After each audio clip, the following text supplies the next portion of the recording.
से प्राप्त होने वाली ऊर्जा को क्या कहते हैं? सौर ऊर्जा कहते हैं। सूर्य से प्राप्त होने वाली ऊर्जा को क्या कहते हैं? सौर ऊर्जा कहते हैं। ठीक है, आप यदि सूर्य के सामने खड़े हो जाए तो आपका शरीर क्या हो जाएगा? गर्म हो जाएगा। या कोई पिष्ट रख दे, कोई लकड़ी रख दे, कोई पत्थर रख दे, वो भी क्या हो जाता है? गर्म हो जाता है। क्यों? क्योंकि सूर्य में एक प्रकार की क्या है? ऊर्जा है, जिसे सौर ऊर्जा कहा जाता है। अब से समझे बोर्ड पर देखो जी, इसकी उत्पत्ति का क्या कारण है? ये किस प्रकार सूर्य से निकलता है? आप ये समझ लीजिए, बोर्ड पर देखिए। यहाँ पर जो सूर्य है, ये सूर्य हो गया, देखिए खिलखिलाएगा। देखिए कैसे सूर्य, ये देखिए कितना खुश है। देखो सूरज तो खिलखिलाने का अर्थ क्या है? कि ये सुबह सुबह सूरज निकले हैं। अब सूर्य जो, सूर्य से जो ऊर्जा निकल रही है, जो पृथ्वी तक पहुंच रही है किरणों के रूप में, इसका कारण क्या है कि ये कैसे निकलता है? समझ लीजिए, सूर्य जो है, सूर्य जो आग का बहुत बड़ा गोला है, ये पृथ्वी से भी बहुत बड़ा है, कई हजार गुना बड़ा है, कई हजार गुना बड़ा है। इसमें जो संरचना पाई गई है, इसके जो संरचना संगठन पाई गई है, इसमें हाइड्रोजन 99% होता है। हाइड्रोजन के कण क्या होते हैं?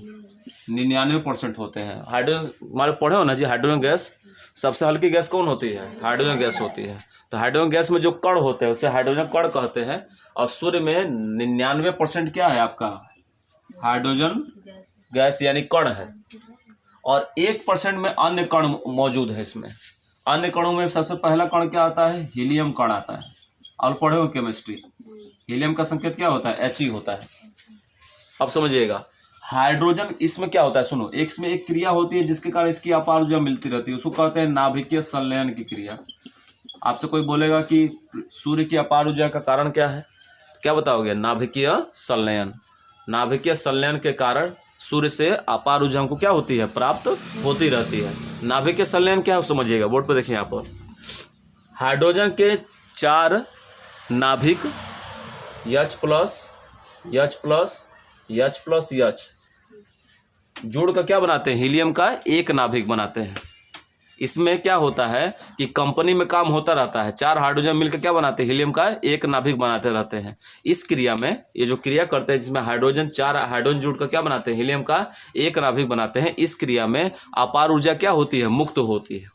यही अपार ऊर्जा हमारे पृथ्वी तक क्या होती है? सूर्य किरणों तक पहुंचती है। जितनी ऊर्जा खर्च नहीं होती है, उससे कहीं ज़्यादा ऊर्जा इसमें बन जाती है। यानी जितना खर्चा नहीं हुआ उतना क्या हो गया? बन गया। अब बताइए, क्या इसकी ऊर्जा कम हुई?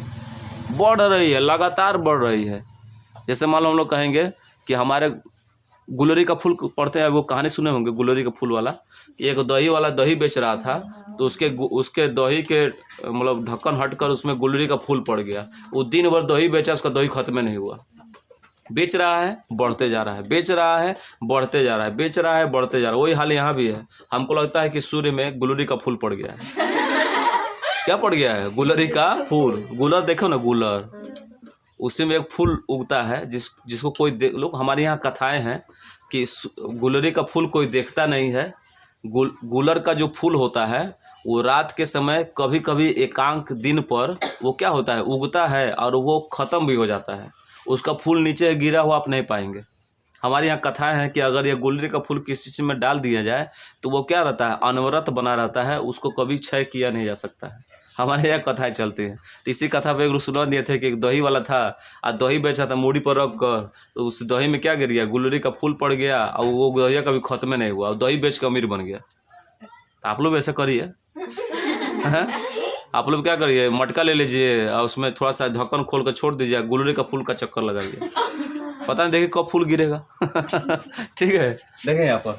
तो जितनी ऊर्जा सूर्य से निकलती है उससे अपार ऊर्जा क्या होती है? बन जाती है। बताओ, अब हीलियम हाइड्रोजन का 4 नाभिक जोड़कर हीलियम का नाभिक एक बनाएगा, तो क्या एक के 4 गो हीलियम है इसमें? 4 गो हाइड्रोजन है, असंख्य हाइड्रोजन भरे हुए हैं। जितनी ऊर्जा निकलती नहीं है उतना ऊर्जा बन जाती है। तो बताओ, सूर्य की ऊर्जा का उपयोग करोगे नहीं करोगे? करेंगे। ये तो अपार ऊर्जा वाला स्रोत है। वैज्ञानिक कहते हैं आप इसकी ऊर्जा का उपयोग करिए, ये बिना पैसे वाला है और करोड़ों साल तक ऊर्जा देगा। आप पेट्रोल का प्रयोग काहे करेंगे? डीजल का प्रयोग क्यों करेंगे? कोयले का प्रयोग क्यों करेंगे? ये आज नहीं तो कल समाप्त हो जाएंगे। इनको खरीदने में खर्च भी लगता है।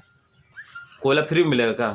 कहेगा ना पृथ्वी से निकाला गया फ्री में, हमारी पृथ्वी है, आप हमको फ्री में कोयला दीजिए। देखिए कौन देता है कोई कोयला, वही कोयला से कोई कोयला मारेगा तुम। ठीक है ना। तो उनके लिए पैसा खर्च करना पड़ता है, इसके लिए पैसा खर्च करने की ज़रूरत नहीं। किसके लिए? सौर ऊर्जा के लिए। हाँ, एक बार खर्च करना पड़ेगा आपको, सोलर प्लेट खरीदना पड़ेगा और आपको घर के छत पर लगाना पड़ेगा। बस एक बार खर्च कर दीजिए, उसका फ्री में आप क्या करिए, सौर की ऊर्जा का प्रयोग करिए। स्पष्ट मेरी बात, कोई दिक्कत इसमें है?